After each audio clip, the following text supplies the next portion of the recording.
Ma'am, please step aside for secondary inspection. 1차 심사관이 또다시 그렇게 말했을 때 정말 한숨이 절로 나왔어요. 여권에 노란 스티커를 붙이면서 별실을 가리키더라고요.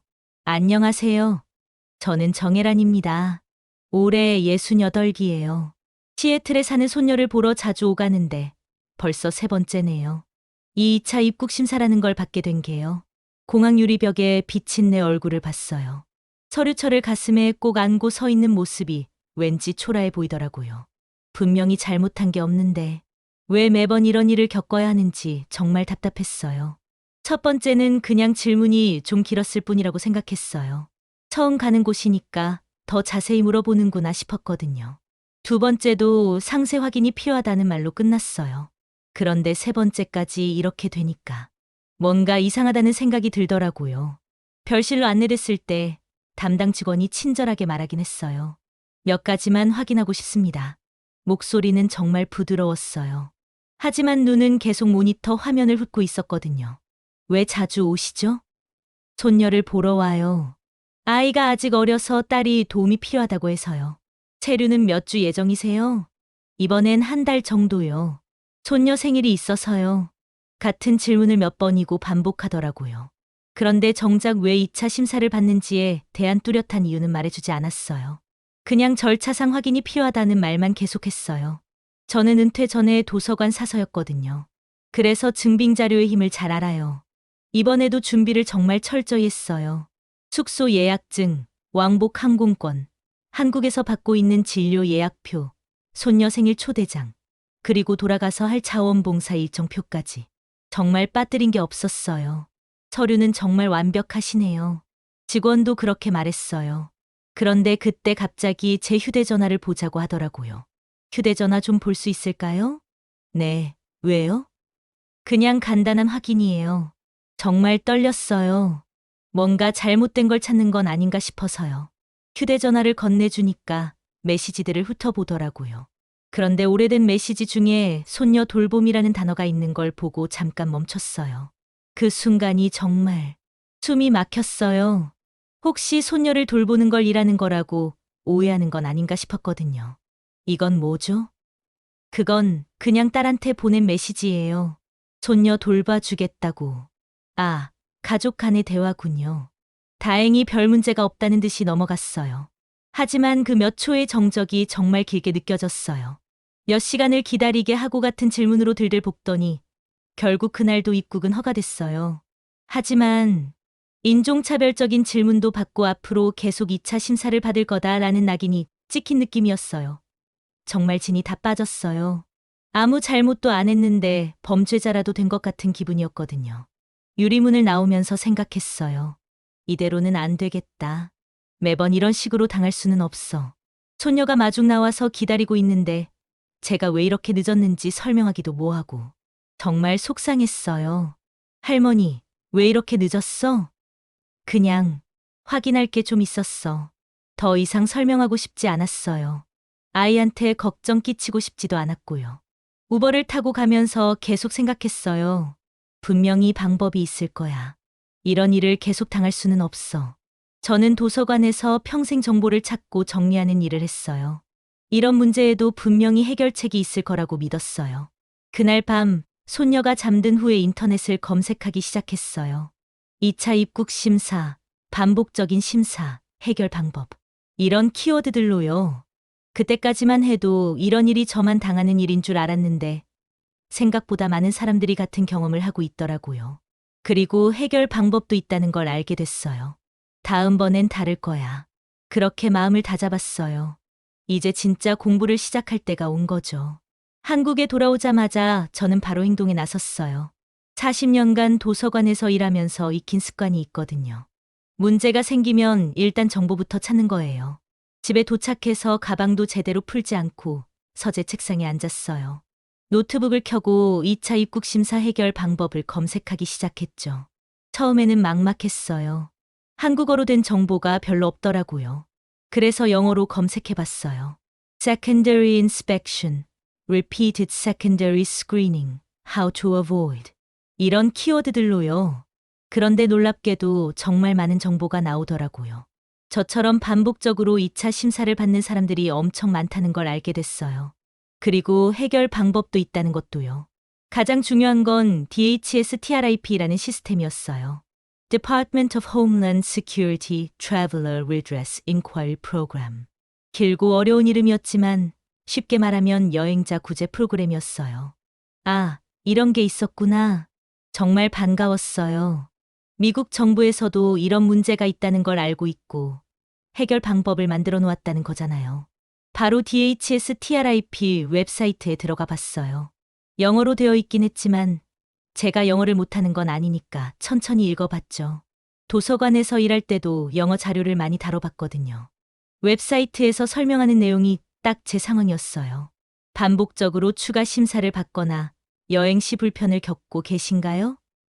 정확한 사유 없이 계속 지연이 발생한다면 DHS-TRIP를 통해 도움을 받으실 수 있습니다. 보자마자 올커니 이거구나 싶었어요. 신청 방법도 자세히 나와 있었어요. 온라인으로 신청서를 작성하고 관련 서류들을 첨부하면 된다는 거였어요. 그런데 서류가 꽤 많더라고요. 일단 메모장을 꺼내서 필요한 서류들을 적어봤어요. 여권 사본, 항공권 사본, 2차 심사 받았던 날짜와 공항 정보, 구체적인 상황 설명서. 생각보다 복잡했지만 포기할 생각은 없었어요. 도서관에서 40년 일하면서 서류 정리하는 건 제 전문 분야였거든요. 그런데 더 중요한 걸 발견했어요. FOIA라는 제도였어요.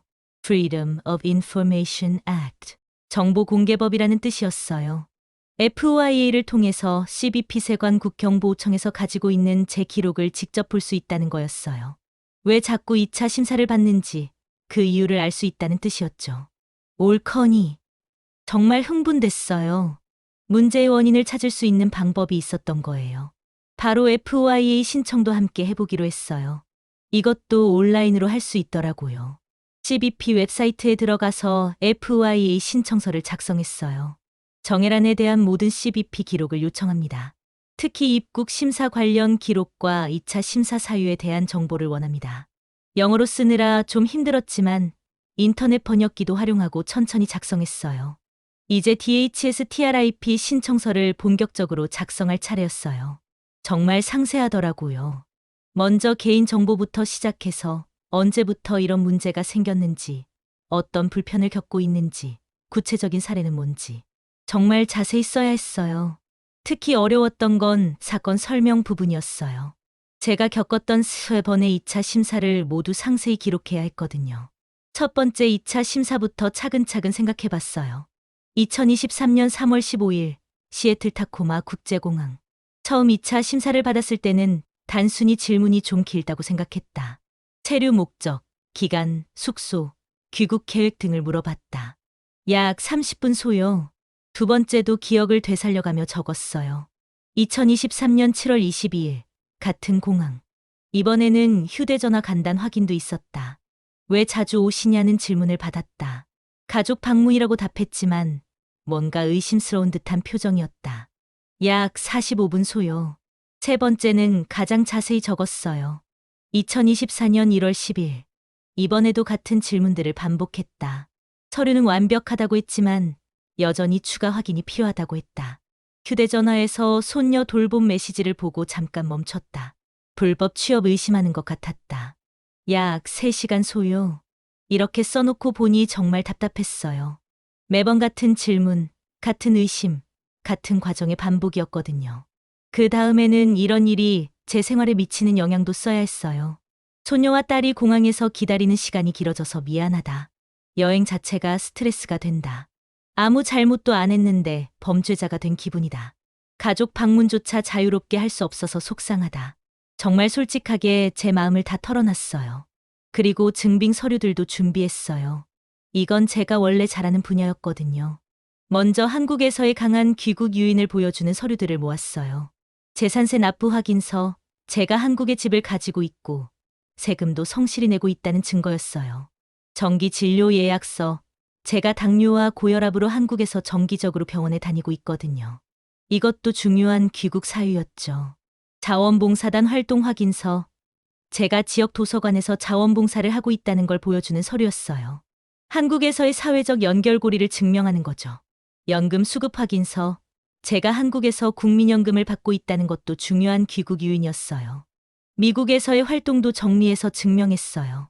손녀 출생 증명서, 제가 정말 손녀를 보러 가는 거라는 증거였어요. 딸의 재직 증명서, 딸이 시애틀에서 정식으로 일하고 있다는 것도 중요했어요. 가족 사진들, 손녀 돌봄이 불법 취업이 아니라 정말 가족 간의 도움이라는 걸 보여주는 거였죠. 과거 입출국 기록, 제가 항상 정해진 기간 내에 귀국했다는 것을 보여주는 기록이었어요. 서류를 다 준비하고 나니 정말 두껍더라고요. 하지만 하나하나가 다 의미 있는 증거들이었어요. 신청서 작성에만 일주일이 걸렸어요. 영어로 써야 하는 부분들은 번역기도 쓰고 영어 잘하는 조카한테도 도움을 받았어요. 특히 신청 사유를 쓰는 부분에서 정말 공들였어요. 영어로 써야 했는데 조카의 도움을 받아서 이렇게 작성했어요. 저는 한국에서 온 68세 은퇴한 도서관 사서입니다. 딸이 손녀를 키우는 것을 도와주기 위해 시애틀을 자주 방문합니다. 하지만 명확한 이유 없이 3번이나 2차 심사를 받았습니다. 이로 인해 상당한 스트레스와 당혹감을 느끼고 있습니다. 저는 한국과 강한 연결고리를 가지고 있습니다. 부동산 소유, 정기 진료 예약, 자원봉사 활동, 연금 수급 등이 그것입니다. 저는 한 번도 이민법을 위반한 적이 없으며 항상 예정된 대로 한국으로 돌아갔습니다. 불필요한 향후 지연을 방지하기 위해 제 기록을 검토하고 수정해 주실 것을 정중히 요청드립니다. 이걸 영어로 번역해서 제출했어요. 제 상황을 최대한 정확하고 정중하게 설명한 거였어요. 드디어 모든 준비가 끝났어요. DHSTRIP 신청서와 FYA 요청서, 그리고 산더미 같은 증빙 서류들까지 모든 걸 온라인으로 제출했어요. 제출 버튼을 누르는 순간 정말 후련했어요. 이제 기다리는 일만 남았거든요. 며칠 후에 확인 이메일이 왔어요. DHSTRIP 접수 번호와 FYA 접수 번호를 받았어요. 처리 기간은 DHSTRIP 90일, FYA는 20일이라고 하더라고요.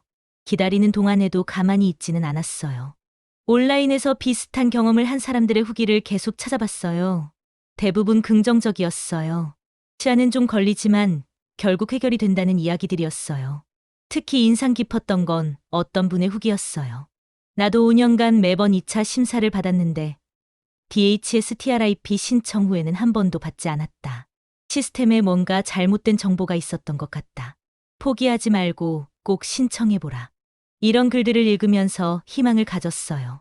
3주 정도 지났을 때 FYA 응답이 먼저 왔어요. 두꺼운 봉투였는데 설레는 마음으로 열어봤어요. 제 CBP 기록이 들어있었어요. 대부분은 검게 가려져 있었지만 중요한 부분을 찾을 수 있었어요. 그리고 거기에 정말 단순한 한 줄이 있었어요. Prior secondary exists refer if time permits. 이전 2차 심사 기록 존재함 시간이 허락하면 재외부. 바로 이거였어요. 제가 계속 2차 심사를 받는 이유가 바로 이 한 줄 때문이었던 거예요. 구체적인 혐의나 문제가 있어서가 아니라 그냥 과거에 2차 심사를 받았다는 기록 자체가 계속 새로운 2차 심사를 유발하고 있었던 거였어요. 정말 황당했어요. 하지만 동시에 안도감도 들었어요. 제가 뭔가 잘못한 게 아니었다는 걸 확실히 알 수 있었거든요. 이 정보를 가지고 DHSTRIP 신청서를 보완했어요. 추가 설명서를 써서 제출했어요.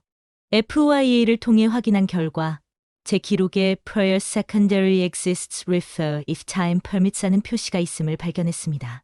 이것이 반복적인 2차 심사의 원인으로 보입니다. 구체적인 위반 사항이나 혐의가 없음에도 불구하고 과거 기록만으로 계속 불편을 겪고 있습니다.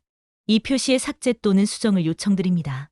몇 주 더 기다린 후에 드디어 DHSTRIP에서 답변이 왔어요. 귀하의 요청이 승인되었습니다. Redress Control No. 9제 관리 번호를 발급해드립니다. 그리고 10자리 숫자로 된 번호가 적혀 있었어요. 이게 바로 제 레드레스 번호였어요. 편지에는 이 번호를 어떻게 사용해야 하는지도 자세히 나와 있었어요. 향후 항공권 예약 시 이 번호를 입력하시고 입국 심사 시에도 이 번호를 제시하시기 바랍니다. 이를 통해 불필요한 지연을 줄일 수 있습니다. 정말 기뻤어요. 드디어 해결책을 찾은 거였어요. 바로 작은 카드를 만들어서 레드레스 번호를 적어놨어요.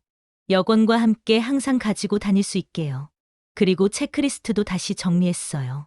이번 경험을 통해 배운 것들을 정리해서 혹시 비슷한 일을 겪는 다른 분들에게도 도움이 될 수 있게 말이에요. 이제 다음 여행이 기대됐어요. 정말로 달라질 수 있을까요? 곧 알게 될 거예요. 40년 도서관 일의 경험이 이렇게 도움이 될 줄 몰랐어요.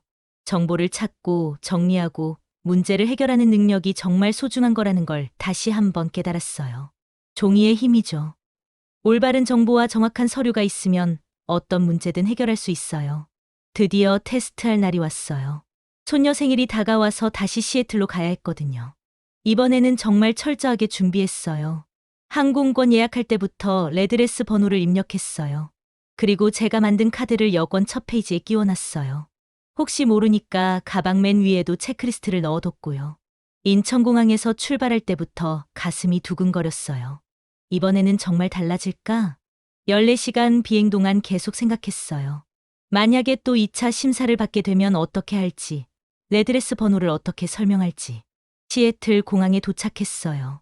입국 심사대 앞에 서니까 다리가 살짝 떨렸어요. 하지만 이번에는 준비가 되어 있었거든요.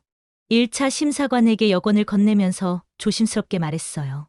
제 기록이 수정되었고 레드레스 번호가 있습니다. 그러면서 카드를 함께 내밀었어요. 심사관이 카드를 받아보더니 모니터를 확인했어요. 평소보다 오래 보는 것 같았어요. 그 몇 초가 정말 길게 느껴졌어요. 그런데 Thank you. Everything looks good. Welcome to the United States. 그리고 여권에 도장을 찍어주더라고요. 2차 심사 얘기는 전혀 없었어요. 드디어 성공한 거였어요. 유리문을 나서는데 정말 다리에 힘이 없더라고요. 기쁨보다는 안도감이 더 컸어요. 40분이나 걸리던 과정이 5분 만에 끝난 거예요. 손녀가 마중 나와서 기다리고 있었어요. 할머니, 이번에는 왜 이렇게 빨라? 응, 할머니가 좀 준비를 잘했거든. 정말 뿌듯했어요. 제가 포기하지 않고 끝까지 방법을 찾아서 해결한 거였어요. 택시에 타서 가는 동안 지난 몇 달을 생각해 봤어요. 처음에는 정말 막막했었는데 포기하지 않고 정보를 찾고 서류를 준비하고 그 과정이 결국 해답을 가져다 준 거였어요. 40년간 도서관에서 일하면서 배운 게 이런 거였나 봐요. 어떤 문제든 답은 있다는 것, 포기하지 말고 끝까지 찾아보라는 것. 손녀 생일 파티도 정말 즐거웠어요. 이번에는 마음의 짐 없이 온전히 가족과 시간을 보낼 수 있었거든요. 귀국할 때도 마찬가지였어요. 출국 심사도 순조롭게 끝났고 한국 입국도 문제 없었어요. 집에 돌아와서 제가 겪었던 경험을 정리해서 블로그에 올렸어요. 저처럼 비슷한 어려움을 겪는 분들에게 도움이 되었으면 해서요. 2차 입국 심사 반복 해결법 -68세 할머니의 실제 경험담. 제목을 이렇게 달았어요. 며칠 후에 댓글들이 달리기 시작했어요. 정말 감사해요. 저도 똑같은 상황이었는데 따라해 볼게요. 레드레스 번호라는 게 있는 줄 몰랐어요. 정보 감사합니다. 이런 댓글들을 보니까 정말 뿌듯했어요. 제 경험이 다른 분들에게 도움이 되고 있다는 생각이 들었거든요. 국경은 움직이지 않지만 기록은 고쳐집니다. 그리고 나는 다시 가족에게로 자유롭게 갈 수 있게 됐어요. 한 줄의 기록이 제 여행을 힘들게 만들었지만 다른 한 줄의 기록이 이제 제 여행을 편하게 만들어주고 있어요. 포기하지 않는 것, 그게 가장 중요한 것 같아요. 실시간으로 제보와 사연을 받고 있습니다. 비슷한 경험이 있으시다면 자유롭게 댓글로 달아주세요. 구독과 좋아요는 채널 운영에 큰 힘이 됩니다.